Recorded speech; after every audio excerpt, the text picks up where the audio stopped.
10 محرم کو لوگ گھروں میں چاول اور کھیر پکا کے تقسیم کرتے ہیں، بالکل حرام ہے، کھانا بھی حرام، پکانا بھی حرام، یہ تو بدعت ہے۔ یعنی حضرت حسین پیاسے شہید ہو گئے، تم لوگوں کو کھیر اور دودھ پلا رہے ہو۔ 10 محرم کو دسترخوان وسیع کرنے کا کوئی حکم نہیں ہے، 10 محرم کو روزہ رکھنے کا حکم ہے۔ وعلیکم السلام ورحمۃ اللہ وبرکاتہ۔ جی مولانا صاحب جو کچھ بیان فرما رہے ہیں، مجھے تو اس کے پیچھے کوئی علمی بنیاد نظر نہیں آ رہی، ایک ضد اور تعصب نظر آ رہا ہے۔ اب چاول پکانا، کھیر پکانا، کیا اب اس کو حرام کہہ دینے کا مطلب کیا ہے؟ اب علماء تو جانتے ہیں کہ کسی چیز کو حرام ڈکلیئر کرنے کے لیے کوئی مضبوط شرعی دلیل چاہیے، قرآن و سنت کا واضح حکم چاہیے، ایسے تو کوئی چیز شریعت میں حرام نہیں ہوتی۔ تو انہوں نے اگر ایک خاص تاریخ کو چاول کھیر پکانے کو حرام قرار دیا ہے تو کوئی دلیل بھی دینی چاہیے کہ فلاں قرآن پاک کی آیت کے اندر یہ آیا ہوا ہے کہ اس تاریخ کو یہ نہیں پکانا، یا فلاں حدیث پاک میں نبی پاک صلی اللہ علیہ وسلم نے منع فرما دیا ہے کہ آپ نے فلاں تاریخ کو ایسا کام نہیں کرنا۔ حرام ثابت کرنے کے لیے تو بالکل واضح کلیئر قسم کی دلیل چاہیے ہوتی ہے کسی چیز کو حرام ثابت کرنے کے لیے، ایسے نہیں کہ آپ کے من میں آئے تو حرام قرار دے دیں۔ بہت افسوسناک صورتحال ہے ہمارے اہل علم کی کہ مسلکی تضادات اور تعصبات کے اندر آ کر وہ شریعت کی حدود کو پامال کر رہے ہیں۔ کیا ہم میں سے کسی کو حق ہے کہ اللہ نے جس کو حلال اور مباح رکھا ہو ہم اسے حرام کر دیں؟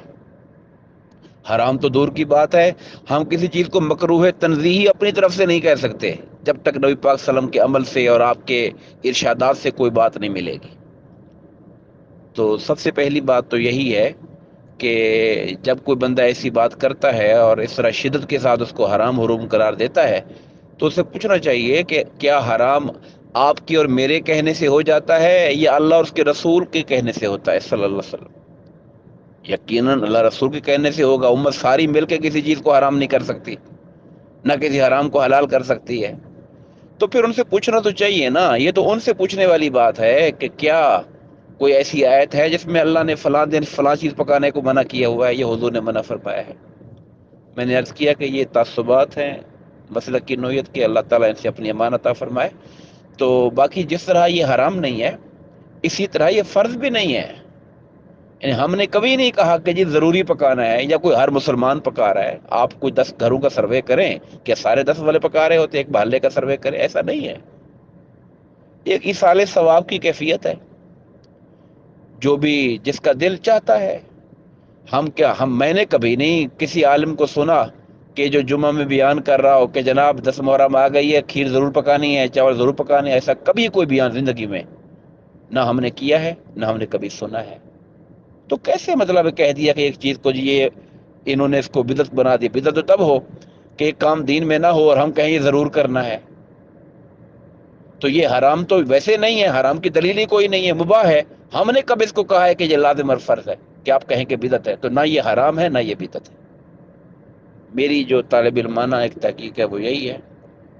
تو اور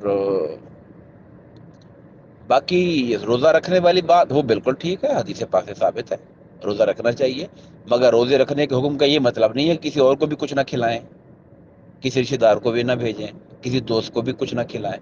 کھلانا چاہیں تو کھلائیں۔ روزہ رکھنے کا حکم کسی اور چیز کے پکانے یا کھلانے سے تو روک نہیں رہا ہے نا۔